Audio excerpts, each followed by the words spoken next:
one of the things that I found rather shocking or surprising about these teachings about these second coming of these Nephilim creatures is that some of these men have engaged in something that's usually not considered kosher, at least in the eschatology crowd, and that is they actually engaged in some date setting. Would you like to address that? In fact, that was one of the first articles in this whole nightmare that we documented. It was called Doomsday Date Setters 2012, and there were a lot of different things that were merging together at that period of time, but the main ideas coming out of the Mayan culture was the end of the Mayan calendar and the fact that December 21st, 2012, the world as we know it would end. And so all of these authors jumped onto the bandwagon. Tom Horn wrote Apollyon Rising 2012. Then, of course, there was the Nephilim Stargates 2012 and some others.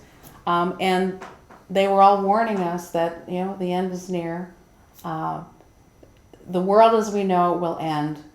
Even though I think it was just prior to that the Harold Camping false date setting true, yeah. was taking place. But nonetheless, they continued to speculate all the scenarios going along with the end of the world, how it might happen, what could happen. There was kind of a hysteria going on at that time, and people will remember just tuning on TV. It was on the national news. Is the world really going to end? And rather than have a solid Christian message for the people that were really fearful about the world ending, there's no hope in Christ. Instead, they were tuned into, the Nephilim coming back, and yes, you know what, the Mayans might be on to something. And were some of them talking about the return of Quetzalcoatl, the Mayan god?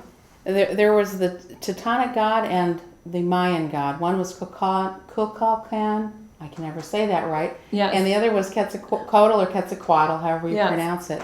And in fact, it was such a belief in many of these men, especially men like L.A. Marzulli, Russ Dizdar, Richard Grund. They decided that they were going to go to the Mayan pyramids to be at the site because they consider that a power place. And actually all of the New Agers were gathered there Absolutely. On that date, expectantly awaiting this great event to happen. Because they believe that, among other things, that when the galactic alignment was going to occur on December 21st, 2012, that somehow this ancient god Quetzalcoatl was going to manifest himself. So L.A. Marzulli actually had about a 5-minute blog posting requesting funds from his flock, saying that he wanted to go there and engage in some of this militant warfare in case against this god that was returning. In case he were to manifest. That didn't happen. The mission was aborted.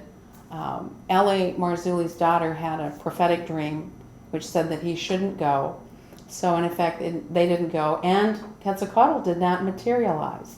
So it was a no-show. The money that was spent for that, and it was a hoax. It wasn't true. It was false date setting. It was false prophecy. Yes. Nonetheless, that should be pretty obvious that false date setting. It didn't happen. So why would we even believe anything else that would be printed or written about some of these coming end time fearful things? Yes. So do they have another date now then? Because that's what most of the date setters have historically done. They set another new date when their old date doesn't happen.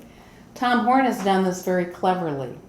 His book, his main book, before all of this Doomsday 2012 mayhem actually got so out of control, his book Apollyon Rising 2012 was the book that had laid everything out. I mean, and he used everything from Freemasonry, astrology, hidden secret codes, and documents, the seal on the United States Great Seal had some embedded information. All of that, he threw all that together in Apollyon Rising 2012. Well, when the god Apollo, who is also Quetzalcoatl, and he's also Osiris, he's also Nimrod. That's what they claim. Yes. Hiram Abiff from the Masons. Yes. When he didn't appear, what Horn did was he revamped and repackaged the whole book. and now it's called Zenith 2016. And I have both books. And the only difference in the book was in chapter 2012. And in chapter 2012, he adds in the blood moon hysteria. What is blood moon?